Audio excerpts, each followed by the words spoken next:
This is फरियाद अंजुम और आप देख रहे हैं मेरा पॉडकास्ट जिसका नाम है टॉकिंग ट्रेंड, जो कि अपलोड होता है हमारे YouTube channel the trend point पे। और हमारे पास आते हैं ऐसे गेस्ट जो करते हैं बहुत अच्छी अच्छी बातें, उनकी लाइफ में बहुत अच्छी अचीवमेंट्स होती हैं और बहुत कुछ वो सह के गुजार के, और कहते हैं कि जल जल के जैसे सोना कुंदन बनता है, वो अपनी लाइफ में वैसे ही चल के कुंदन बन के हमारे पास आ रहे होते हैं, अपने लाइफ एक्सपीरियंसेस को शेयर कर रहे होते हैं और बता रहे होते हैं कि कौन से ऐसे अनासिर हैं जिनको हम अडॉप्ट कर लें तो हम किस तरह किसी स्टेज पे या उनके जैसे कामयाब बन सकते हैं। तो ऐसी एक शख्सियत हमारे साथ मौजूद है जो कि ऑल इन वन इन अ वे के सोशली भी उनकी खिदमात हैं, करेंसी एक्सचेंज में तो वो रजे वजे हैं माशाल्लाह, जाने माने जाते हैं। प्लस डिप्रेशन मोटिवेशनल स्पीकर हैं, डिप्रेशन एंटी डिप्रेसेंट थेरेपीज वो बताते हैं और बहुत सारी उनकी सोशल एक्टिविटीज हैं। रोटरी क्लब के जो हैं वो चार्टर प्रेसिडेंट हैं।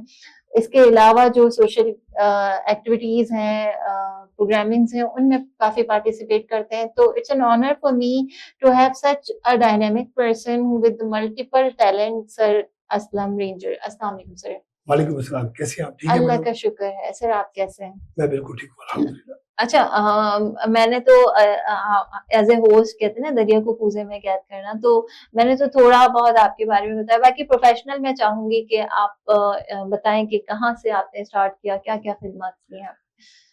अच्छा चले मैं अपना इंट्रोडक्शन कराता हूँ। मेरा नाम मोहम्मद असलम रेंजर है और मैं by profession wall street exchange company में सीनियर एग्जीक्यूटिव वाइस प्रेसिडेंट और कंट्री हेड रिटायर हुआ। रिटायर क्या हुआ कि हमारी कंपनी जो है ना वो ख़त्म हो गई और उन्होंने उसको किसी दूसरी बैंक को उन्होंने सेल कर दिया, जहाँ पर हम उसी पोजीशन के साथ, इसको यूबीएल करेंसी एक्सचेंज कहते हैं, वहाँ पर हम शिफ्ट हो गए और अल्हम्दुलिल्लाह फिर मैंने भी वहाँ पर कोई 6-8 महीने तक वहाँ पर भी काम किया।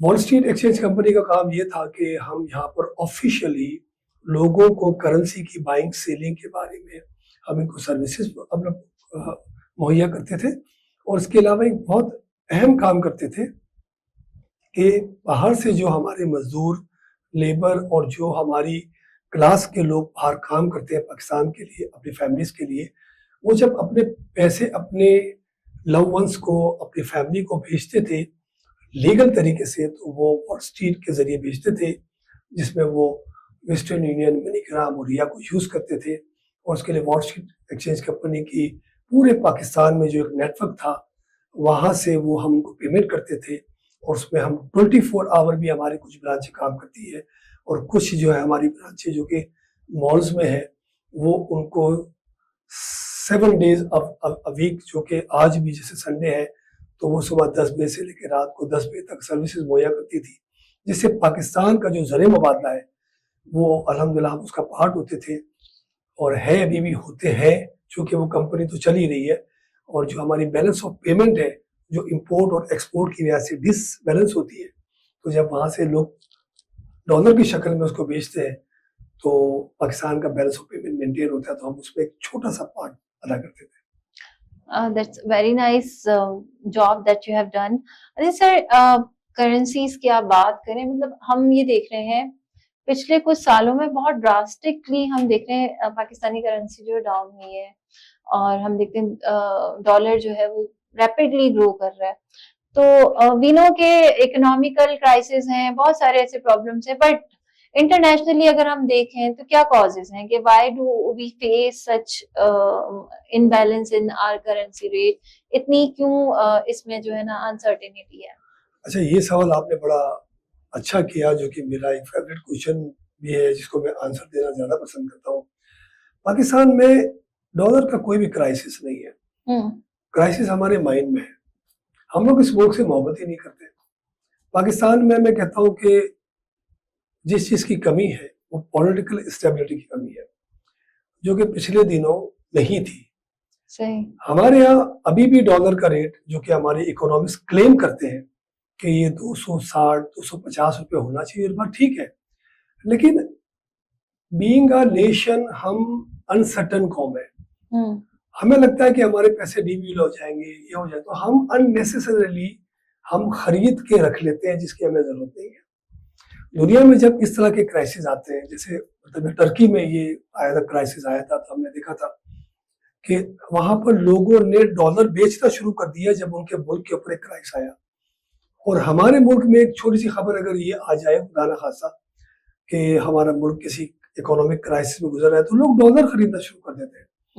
हमारे यहाँ डॉलर की इतनी खपत नहीं है, इतनी ज्यादा हमें इसकी जरूरत नहीं है, लेकिन चूंकि हम अननेसेसरीली उसको बाय करते हैं तो इकोनॉमी का एक रूल है कि आपको अगर सप्लाई एंड डिमांड यहाँ आ जाती है कि increase of demand is equal to high rate.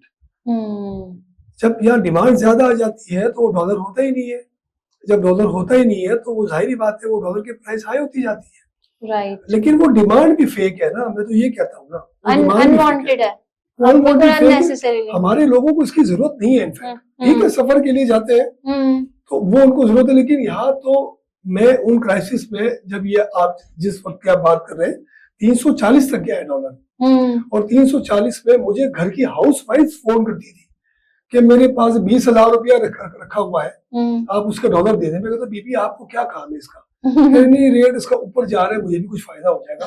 तो असल में हमें अपने मुल्क से प्यार करना पड़ेगा। राइट, जिस दिन हम अपने मुल्क से प्यार करेंगे ये डॉलर बहुत नीचे आ जाएगा। Right, I mean it। और अब मैं देख रहा हूँ कि पॉलिटिकल स्टेबिलिटी आ रही है पाकिस्तान का, ये पाक इंडिया जंग के बाद एक पाकिस्तान का मॉरल बड़ा हाई हुआ है, राइट, और उससे बहुत फर्क पड़ा है, हमारे अपने मॉरल्स में फर्क पड़ रहा है, दुनिया हमें इज्जत दे रही है। तो मुझे लगता है कि आगे जाके पॉजिटिव साइन इंशाल्लाह ताला डॉलर का रेट और भी नीचे जाएगा। Right, inshallah, and we hope for the best for the Pakistan as well.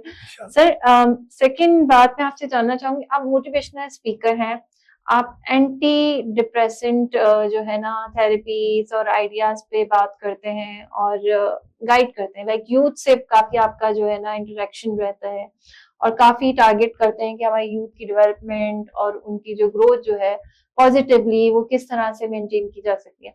तो क्या कॉजेस हैं डिप्रेशन के, इंक्रीज ऑफ डिप्रेशन भी है, फिर इसके साथ साथ हम ये देखते हैं कि लैक ऑफ इंटरेस्ट जो है वो हमारी यूथ में पाया जा रहा है, इस हवाले से क्या कहना चाहेंगे? तो देखिए सबसे पहली बात ये कि कुदरती बात ये है कि मैं जब एक तो ये बात मैं बताना चाह रहा हूँ, जब मैं नमाज पढ़ता हूँ तो मैं अल्लाह से दुआ करता हूँ कि अल्लाह अपना कोई काम मुझसे ले ले, अपना कोई काम, ये मेरी दुआ होती है अल्लाह से। तो फिर इस जो मेरे हल्का में जो लोग हैं मेरे वो मुझसे रुजू करते हैं, बातों पता चलता है कि इसके साथ कोई प्रॉब्लम चल रहा है, कोई इशू चल रहा है, और अल्लाह पाक जहन में डाल देते हैं। असल में हमारी प्रॉब्लम की वजह क्या है? हमारी प्रॉब्लम की वजह हम खुद है। सही। हमारी प्रॉब्लम की वजह ये है कि हम किसी चीज से भी, किसी शख्स से भी बहुत ज्यादा एक्सपेक्ट करते हैं। एक्सपेक्टेशन हमारी बड़ी हाई हो जाती है, और वो एक्सपेक्टेशन जब पूरी नहीं होती है ना, तो यहाँ पर मैं लोगों से क्या कहता हूँ, जब लोग आते हैं मेरे पास, जब डिप्रेस हो जाते हैं, उनको सोचता नहीं, वो रोते रहते हैं, कमरों में बंद होते हैं, तो मैं उनसे एक बात कहता हूँ कि ये जंग इंसान की नहीं है, ये जंग इंसान और शैतान की है। तो शैतान ने जो है वो कुरान में लिखा हुआ है कि उसने अल्लाह पाक की इज्जत की कसम खाई है।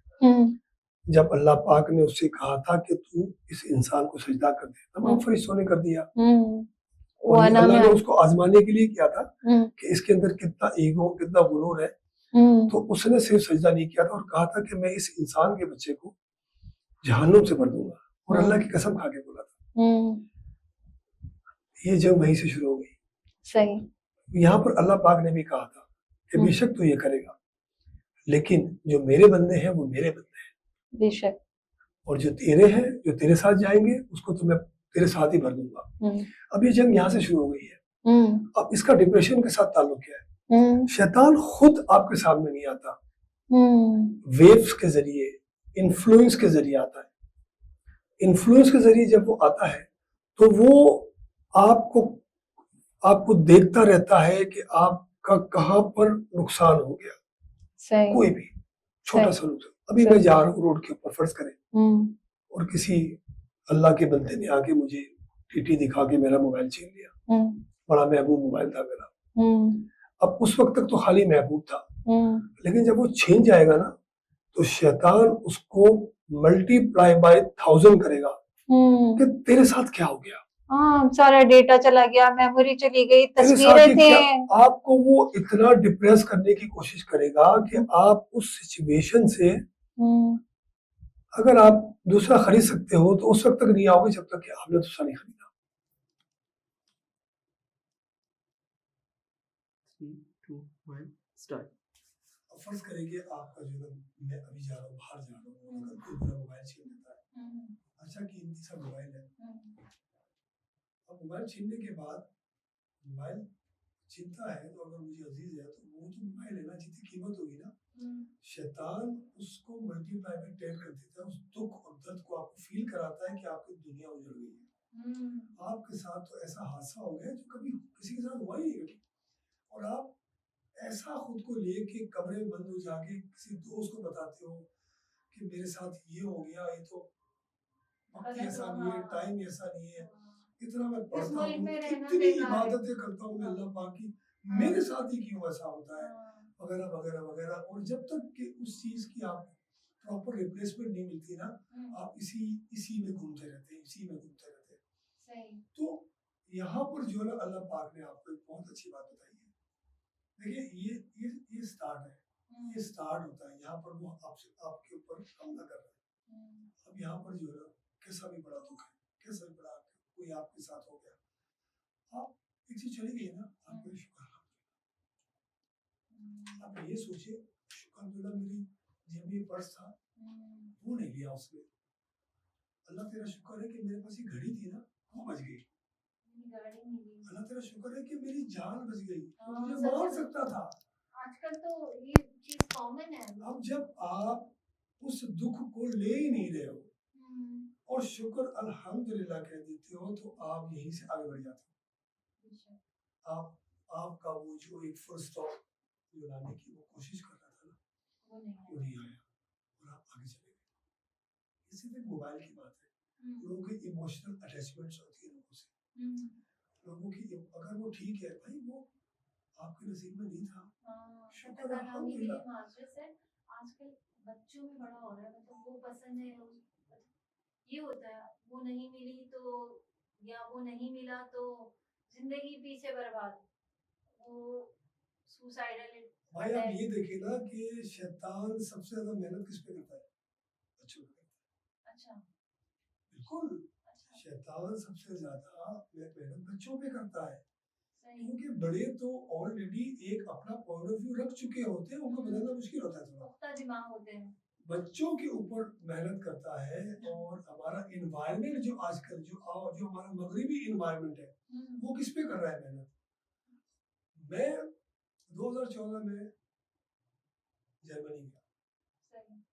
मैं वहाँ गया तो मैंने जाहिर बात है फोन था, मैंने बोला यार चलो ठीक है घर वालों से बात करूंगा, तो मैंने कार्ड लिया मैं फोन का, उन्होंने मुझे 10 यूरो का कार्ड दिया, मैं डाल दिया, मैसेज पाकिस्तान में, मैंने वो कार्ड डाल दिया उसमें, उसके बाद देखो मैं पहले लगा मैंने उसका डेटा मैं बंद करने की जरूरत क्या, 10 यूरो का कार्ड है, 10 यूरो कोई उस जमाने में कोई तकरीबन जो है वो 4-5 हज़ार में मिलते थे, तो मैंने उसमें कार्ड डाल दिया। आप यकीन करें कि 1.5 घंटे के बाद मैं अपना डेटा चेक कर रहा हूँ तो जीरो। तो मैंने किसी को पूछा जो कि वहां पर मेरा गेस्ट था, मैंने बोला भाई ये मेरा डेटा कहाँ चला गया, कह रहा तुमने डेटा ऑन रखा था, मैंने कह रहा भाई यहाँ तो बड़ा महंगा डेटा है। उसी वक्त मुझे ख्याल आया कि पाकिस्तान क्या कौन सा ऐसा मुल्क है जिसके ऊपर ये नेटवर्क वाले इतने मेहमान है कि पूरी रात बात करो, अजान पे मुर्गे को जूता मारते हुए भाई, मतलब पूरी रात आप बात करो। यहाँ पर इस तरह की एड आती है कि 10 रुपए में आप 1 घंटा बात करो, इंटरनेट फ्री है, व्हाट्सएप फ्री है, फेसबुक फ्री है। तो मुझे थोड़ी समझ आई कि Pakistan is the country where the youth is 65%। सबसे बड़ी यूथ कहलाती है किसी दुनिया में अगर आप चले जाएं तो उनकी यूथ है 24%, 27%, पाकिस्तान में यूथ 65% है। अगर ये यूथ पढ़ गई, अगर ये यूथ अच्छे किसी अच्छे काम में लग गई तो ये स्पोर्ट की तो तकदीर ही बदल देंगे। क्या करें, आप देखिए हम भी कॉलेज जाते थे, हमारे टाइम में यूनिवर्सिटीज में एक टाइम होता था, 7:30 बजे हमारी क्लास लगती थी, 10:30 बजे आधे घंटे की हमारी रेसेस होती थी और 1:30 बजे कंटिन्यूस पीरियड हो गया खत्म। सही। आज क्या हो रहा है? हाँ। आज क्या हो रहा है? आज ये हो रहा है कि आपकी क्लास लगेगी, फिर आपको एक गैप दे देंगे 2 घंटे का, फिर 2 घंटे के बाद एक क्लास होगी। हाँ। ये 2 घंटे का गैप क्यों देते हो आप? हाँ, बच्चे क्या करें, वो फिर बच्चे गलत आपस में activities- जेल हो, हाँ। गलत है ना? हाँ, आप मौका दे रहे हैं ना, आप इतना मौका ही ना दें। आप मौका दे रहे हैं ना। तो जो आपका जो सवाल है हम्म, कि बच्चे अटैच हो रहे हैं, हम्म, बच्चे तो बच्चे हैं ना, हाँ, नेचर है। बच्चे तो बच्चे हैं। हाँ। वो अगर किसी को प्रॉमिस भी कर रहे हैं, कुछ या कुछ कह भी देते हैं, तो वो बच्चा है। सही। और अगर वो बच्चा किसी को कह रहा है, जो ले रहा है बच्चा, वो भी बच्चा है, हम्म, तो उसके तो साइकोलॉजिकल इश्यूज ज्यादा आएंगे। ऐसे ही। हम जब अपने कॉलेज में पढ़ते थे तो हमारे इकोनॉमिक के टीचर, हमारे स्टेट्स के टीचर हमें कहते हैं, बेटा पता है अमेरिका में सबसे ज्यादा नफसियाती मरीज है। हाँ। तो हम कहते थे सर कैसे? कहते पढ़े लिखे बहुत है, वो ज्यादा पढ़ जाते हैं, हाँ, हाँ, वो ज्यादा आजाद है, ज्यादा। एक दूसरे से ज्यादा मिलते हैं। फिर एक वक्त आता है कि किसी से मिलते ही नहीं। अच्छा। हम क्या करते हैं? व्हाट्सएप देखते हैं, फेसबुक देखते हैं, कॉल करते हैं, दैट्स ऑल। बहुत बहुत कुछ थोड़ा बहुत हिसाब किताब कर लेते हैं, तो मैं आप थोड़ी सी रिसर्च करिए। उस एक होटल का रिप्रेजेंटेटिव था वहां पर, जिसको मैं इसको देख रहा था, मैं कंटिन्यू इसको देख रहा था। उसने अपनी अकाउंट बुक उस पर बनाई हुई थी, उसने अपना पूरा शेड्यूल उसमें बनाया हुआ था। उस गैजेट बुक को वो अपने प्रोफेशन का एक टूल के तौर पर उसको यूज कर रहा था। और मैंने कभी नहीं देखा कि वो अननेसेसरी तरीके से बात कर रहा है, चेक कर रहा है। नो, हम लोग क्या कर रहे हैं? तो फिर आपका जो सवाल है कि आज के बच्चे किस तरीके से डिस्ट्रैक्ट होके डिप्रेशन की तरफ जा रहे हैं, उनको तो जाना है। क्योंकि बहुत जल्दी मैंने अपने बच्चे को पूछ लीजिएगा, मैंने 20 साल तक मेरे बच्चों को किसी को भी मोबाइल नहीं दिया था। मैंने अच्छा, मैं नहीं दिया था। ग्रेट। आप पूछ सकते हैं। लेकिन अब स्कूल्स में ये लाजमी हो गया है कि उनके पास आईपैड या गैजेट होना जरूरी है, जो कि फ्यूचर है हमारा। मैं इसके ऊपर कोई कॉम्प्रोमाइज नहीं करता। मैं कोई कंट्रोवर्सी नहीं करना चाह रहा कि होना चाहिए नहीं होना चाहिए। हो तो इसके ऊपर बहुत कड़ी आई हो आपकी, आप उसको देखते रहे, बच्चों को खुला ना छोड़ें और उसको उसके ऊपर चेक रखिए फिर कुछ भी नहीं। से हमारे वाले दिन कहते थे कि बच्चे को खिलाओ, सोने का नहीं वाला, लेकिन रखो शेर की निगाह, कि मतलब उसको दो फैसिलिटेट करो, लेकिन उस पर चेक एंड बैलेंस भी रखो। आजकल क्या है, पेरेंट्स दे के जान छुड़ाते हैं और चेक एंड बैलेंस प्रॉपर नहीं रख पा रहे हैं। ये कॉजेस है। अच्छा सर, थोड़ा सा मैं जानना चाहूंगी, हम देख रहे हैं कि जॉब रेशो, जैसे हम देखते हैं यंगस्टर्स ग्रेजुएट भी कर रहे हैं, मास्टर्स भी कर रहे हैं, रेशो ऑफ जॉब्स बहुत जो है वो रैपिडली जो है वो डिक्लाइन की तरफ जा रहा है। उसका जो है वो ग्राफ डाउन होता जा रहा है। मींस पहले जॉब्स होती थी, पढ़ के ग्रेजुएट भी निकलता था तो उसको उसके लेवल की कहीं ना कहीं जॉब, इवन आपके भी टाइम में ग्रेजुएट की भी बड़ी वैल्यू होती थी, और उसको ये होता था कि कन्फाइंड उसको अपना जो है ना मिल जाएगा माशी कोई जरिए। अब हम ये देखते हैं हमारी यूथ के पास एक्सपेंसेस बहुत हैं, लग्जरीज उनको पूरी चाहिए, लेकिन जॉब्स नहीं है, जिसकी वजह से क्राइम रेट भी बढ़ रहा है, अल्टीमेटली डिप्रेशन को भी हाई कर रहा है। तो क्या कॉजेज हैं कि मतलब जॉब हमारे पास क्यों नहीं है, अपॉर्चुनिटीज क्यों नहीं है? अच्छा, इसके ऊपर मैं कहूँगा कि मैं वॉशिंग एक्सचेंज कंपनी में और यूनियन करेंसी एक्सचेंज में मैं इंटरव्यू भी करता था ना, अपना जो आते थे, अगर किसी की रिक्वायरमेंट होती थी, तो जब हम आज के बच्चों को पूछते हैं, थोड़े से सवाल पूछते हैं कि आपने क्या पढ़ा है, क्या किया हुआ है, और जब हम ये पूछते थे कि तुम्हारी एक्सपेक्टेशन क्या है सैलरी की, तो बड़े ऊपर से आते हो। ठीक है। अच्छा, इसके ऊपर मैं आपको एक मजे की बात बताऊं कि हाउ आई जॉइन। मैं इस फील्ड में तो था, लेकिन जब मुझे ऑफर हुई वर्कशीट में, तो मैं यहाँ पर जो कि हमारे चैंपियन साहब हैं, तो मैं जाके उनसे मिला, तो अब उन्होंने सारी बातें बोले, यार मैनेजर आपके लिए तो मुझे कुछ पूछने करने की जरूरत नहीं है, तो बता सैलरी क्या लेगा। तो मैंने उनको एक बहुत अच्छा जवाब दिया था। मैंने बोला सर अभी आपको पता नहीं है कि मैं आपकी कंपनी में आके क्या काम करूँगा, और मैं आपकी एक्सपेक्टेशन पे पूरा उतरूंगा या नहीं उतरूंगा। तो मैं अगर ये कह दूँ कि मुझे 1 लाख रुपए दे दो, तो आपके ऊपर भारी पड़ जाएगा, पता नहीं किसको लग दिए। और अगर मैं अभी कह दूँ कि मुझे आप ठीक है 50,000 रुपये दे दें, और मैं बहुत अच्छा काम कर रहा हूँ, तो मुझे ये लगेगा कि यार मैंने 50,000 कम तो नहीं कह दिया। मैं बोला आप एक काम करें सर, आप 2-3 महीने मेरा काम देखें और अभी मुझे खाली मेरे बाइक का पेट्रोल मेरा 4,500 का होता है, वही दीजिएगा आप मुझे, और आप कुछ भी नहीं दीजिएगा। बड़े खुश हुए, कह रहे यार ऐसी बात तो मुझे किसी ने भी नहीं की। तो मैं बोला सर, जब आप देखेंगे कि मैं काम करता हूँ, आपका खुद का दिल चाहेगा कि मैं असलम के साथ नाइंसाफी करता हूँ, तो आप खुद ही कहेंगे कि नहीं यार ये 4,500 का या 50,000 का बंदा नहीं। या फिर अगर आप मुझे ज्यादा में रखने बोलेंगे नहीं यार मैंने ये इतने का बंदा नहीं था, ये इतने का बंदा है। आज के बच्चे जो है ना, उनकी एक्सपेक्टेशंस बहुत हाई है। मैं सबसे कहूँगा, अगर आपको किसी इदारे में मौका मिलता है, कोई आपको रखना चाहता है, तो आपको जो भी सैलरी ऑफर करता है, जो सैलरी ऑफर करता है, चाहे वो आपके बारे आती है नहीं आती, आप एंटर तो हो। आप एंटर हो जाइए, पहले से माइंड में आप बना लेते हैं कि आप एंटर हुए और अंदर जाके फिर आप अपने आप को बताएं कि आप क्या है। कोई भी chairman of the company, CEO of the company, वो अपने तमाम लोगों पर नजर रखता है, चाहे वहां कितनी सियासत चल रही हो। सही। जब उसकी जो है वो ईयरली इंक्रीमेंट का टाइम आएगा, और अगर उसको कोई डिच भी कर रहा होगा कि उसको प्रोग्रेसिव नहीं होगा, लेकिन वो खुद कहेगा कि यार तुमने उसका नाम तो नहीं डाला, मैं तो देखता हूँ। फिर आज हम लोग 9 to 5 जॉब चाहते हैं, बस 9 से 5 बजे जॉब को चला जाओ, ऐसा नहीं होता। अच्छा। जब तक आप अपना एक्स्ट्रा टाइम उस कंपनी को नहीं देंगे, आप ऊपर नहीं आते।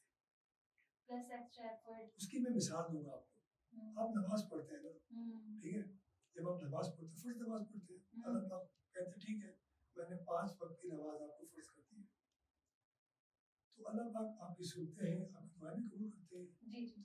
लेकिन जब आप तहज्जुद पढ़ते हैं, आप अवाबील पढ़ते हैं, आप इशराक पढ़ते हैं, आप चाशत पढ़ते हैं, जो आपके ऊपर फर्ज नहीं है, और वो पढ़ते हैं, तो अल्लाह अपने फरिश्तों को बुलाते हैं, इधर आओ इधर आओ इधर आओ, ये देखो मेरा बंदा, इसको मैंने ये नमाज नहीं कही है और ये पढ़ रहा है, इसकी जो भी हाजात है पूरी करो फौरन। सिमिलरली, मैं कोई कंपैरिजन नहीं कर रहा हूँ, खुदा ना खास्ता अल्लाह पाक मुझे माफ करे, लेकिन कंपनीज में भी लोग कहते हैं कि देखो यार ये 8 बजे तक बैठा हुआ है, कोई ओवर टाइम नहीं ले रहा, लेकिन इसकी डेडिकेशन टू आवर कंपनी देखो आप, इसको यहाँ का मैनेजर बनाओ, अगर वो मैनेजर है तो उसको सीनियर मैनेजर बनाओ। आपकी डेडिकेशन होनी चाहिए। एक बार आप एंटर हो जाइए, उसके बाद आप सिर्फ अपना काम नहीं, लोगों के काम भी करें आप। जब आप लोगों के काम करेंगे तो आप सीखते हैं इनफैक्ट। बिल्कुल।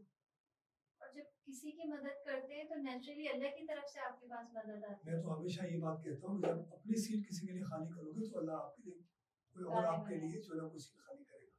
तो हमारा इसका जवाब तो सिंपली ये है कि जॉब अपॉर्चुनिटीज बहुत है, जॉब की तरफ जरूर जाए, लेकिन आप खुद कोई ऐसा काम करें कि जिससे जॉब्स क्रिएट हो। मैं नहीं कहूँगा अपना खुद का बिजनेस करें। हम अपने फैमिली बिजनेस को एक गाड़ी समझते हैं। हमारे वो अब्बा तो ने चल रहा है, अब्बा ने बनाया था, चल रहा है, हम उसको एक गाड़ी क्या? समझते हैं। आप उस अब्बा का साथ दें, उसका बाजू बने, आप यकीन करें कि आप हायरिंग पोजीशन पे आएंगे, आप लोगों को हायर करेंगे। बिल्कुल ऐसे ही है, ऐसे ही है। It's very nice sir. अच्छा, एक एक जर्नल पर्सोना क्रिएट हो गया है कि मींस के इंटर्नशिप्स वगैरह बच्चे करते हैं, करने के बाद जो है वो ये चाहते हैं कि बस उनको ना डायरेक्ट जॉब, मतलब इंटर्नशिप को वो समझ लें कि हमने सीख लिया, सब कर लिया, हमें जो है डायरेक्ट जॉब पे दिया जाए या हमें ऐसी पोजीशन दी जाए कि भाई ये काम तो हम, तो आप क्या समझते हैं मींस कि अगर मैंने एक काम सीख लिया, मैं कहीं नई जगह जा रही हूँ, वही चीज मुझे दोबारा बताई जा रही है, तो एडॉप्टेबिलिटी होनी चाहिए मुझ में कि आई शुड मूव ऑन? सबसे पहले तो ये है कि इंटर्नशिप तो आपको आपके पास भी आते होंगे। हमारे पास इंटरव्यू आते हैं और हम ये देखते हैं कि जो सबसे ज्यादा अच्छा बच्चा होता है उसको रख लेते हैं। सही। और जो हमें लगता है कि वैसे टाइम पास करने आया है या फिर ऐसे ही वो अपने खाली एक इंटर्नशिप अपनी सीवी में ऐड करना चाह रहा है, तो वो भी आपको चल जाता है पता। आपका सवाल ये है कि उसको फिर दोबारा वही काम करना चाहिए कि नहीं करना चाहिए। एडॉप्टेबिलिटी उसमें इसमें वो सबसे पहले तो वहीं पर इंटर्नशिप करे जहाँ जो उसकी ओरिजिनल फील्ड है। सही सही है ना। अगर आपने खाली नाम के लिए या आपके सीवी को आप लोग करने के लिए अगर आप जो है वो इंटर्नशिप कर रहे हैं तो वो फिर आपको फिर ऐसे ही होगा ना। मैं कहता हूँ कि आपका विजन बड़ा क्लियर होना चाहिए, what you want to do. सही है। इंटर्नशिप ये तो एक बहुत इनिशियल सी चीजें है, लेकिन आपका विजन क्या है। आप उससे ये पूछिए कि आज के बच्चों का विजन, आप आज के बच्चों का विजन है। आज के बच्चों में विजन और टारगेट बिल्कुल भी नहीं है। भाई मैं मैसेज तो एक ही देता हूँ क्योंकि मैं माँ लवर बंदा हूँ। मैं माँ को बड़ी इम्पोर्टेंस देता हूँ। अपनी माँ को बहुत इम्पोर्टेंस दो। माँ बाप को दो, लेकिन बाप तो बड़ा मजबूत होता है। अपनी माँ को बहुत मोहब्बत दो। ये माँ आपकी वो है जो आपसे सच्चे दिल से प्यार करती है। जब भी घर जाओ अपनी माँ के पैर पकड़ लो, दबाना शुरू कर दो। आप कमा रहे हो लाखों रुपए, लेकिन फिर भी उसको कहो माँ मुझे 200 रुपए दे दे, 500 रुपए दे दे। अपने घर के फैसले अपनी माँ से करवाओ, चाहे कितने बड़े हो जाओ, शादीशुदा हो जाओ। आप अपनी माँ की, अपने माँ बाप की उम्र खुद बढ़ाते हैं, उनको उसी पोजीशन पे रखे, क्योंकि उस पोजीशन पे जब वो रहते हैं, घर के फैसले करते हैं, आपको डांटते दबकते रहते हैं, तो वो जिंदा रहते हैं। लेकिन जिस दिन आप उनसे ये अथॉरिटी ले लेते हैं और आप ये कहना शुरू कर देते हैं कि तुझे क्या पता, तुझे क्या समझ, आज का दौर कहाँ जा रहा है, ये आप अपनी बर्बादी को कॉल करते हैं। अपनी माँ की इज्जत करें, उसकी खूब खिदमत करें। जब वो नहीं होगी फिर पता चलेगा। बेशक बहुत अच्छा मैसेज, लाइक इतना सेंटिमेंटल है, मेरी आंखों में पानी आ गया कि माँ की वाकई खिदमत करें और अल्लाह पाक हम सब की माओ को सलामत रखे। और कहते हैं कि वालिदैन का साया ऐसा है कि जब वो दुनिया से चले जाते हैं तो वाकई ऐसा लगता है दुनिया खाली हो गई। फिर आप अकेले, जैसे एक कमरे में आप कहीं कुछ खेल रहे हो, आपकी माँ जब तक होती है साथ में, दूर बैठी होती है, लेकिन आप कितना खुद को सेफ, सिक्योर और कितना कॉन्फिडेंट रहते हो। ऐसी ये पूरी दुनिया है। इस पूरी दुनिया में माँ जहाँ पे भी है, दुनिया के किसी भी खत्ते में आपसे दूर बैठी है, आपसे करीब बैठी है, सो यू फील कि कोई है। इवन हमारे जो पैगंबर हजरत मूसा अलैहिस्सलाम थे, उनके साथ भी ये था कि जब वो बारगाह रिसालत में हाजिर हुए तो अल्लाह पाक ने फरमाया कि मूसा अब माँ नहीं है तेरे पीछे दौड़ करने वाली। तो मीन्स कि माँ जब होती है तो हमारी गलतियां भी सब साइड कर दी जाती है। माँ जब होती है तो हमारी गलतियों पे पर्दा डल जाता है, वो लोग नजरअंदाज कर देते हैं, और अल्लाह पाक जो है वो भी माँ की दुआओं को सुनता है और उसके नतीजे में उन पर से आफतें, बलाएं, मुसीबतें दूर होती हैं। तो सर का बहुत वैलिड पॉइंट है, और बहुत समझने की, कहते हैं ना कि एक बात में पूरी दुनिया है, एक बात में पूरी आपकी कामयाबी है, माँ है। तो आप अपनी माँ को इम्पोर्टेंस दें, भरपूर प्यार करें। उस अल्लाह के बाद उससे ज्यादा कोई प्यार करने वाला नहीं है आपको। इसी मैसेज के साथ इस पॉडकास्ट को एंड करते हैं। होपफुली अगले पॉडकास्ट में नई बातों के साथ, नए चैलेंजेस के साथ, और इंशाल्लाह सर को दोबारा एंगेज करेंगे। मजीद इनका टाइम हम लेंगे। बहुत अच्छा लगा इनसे बात करके। सीजन 2 जब हम स्टार्ट करेंगे तो सर को दोबारा मदऊ करेंगे अपने प्रोग्राम में, और इनके मजीद जो कहते हैं कि इनका ब्रेन जो है लाइब्रेरी की तरह फिटेड है, बहुत सारी नॉलेज है, बहुत सारी एक्सपीरियंस है, तो फिर और कुरेदेंगे और जानेंगे। तब तक के लिए अल्लाह।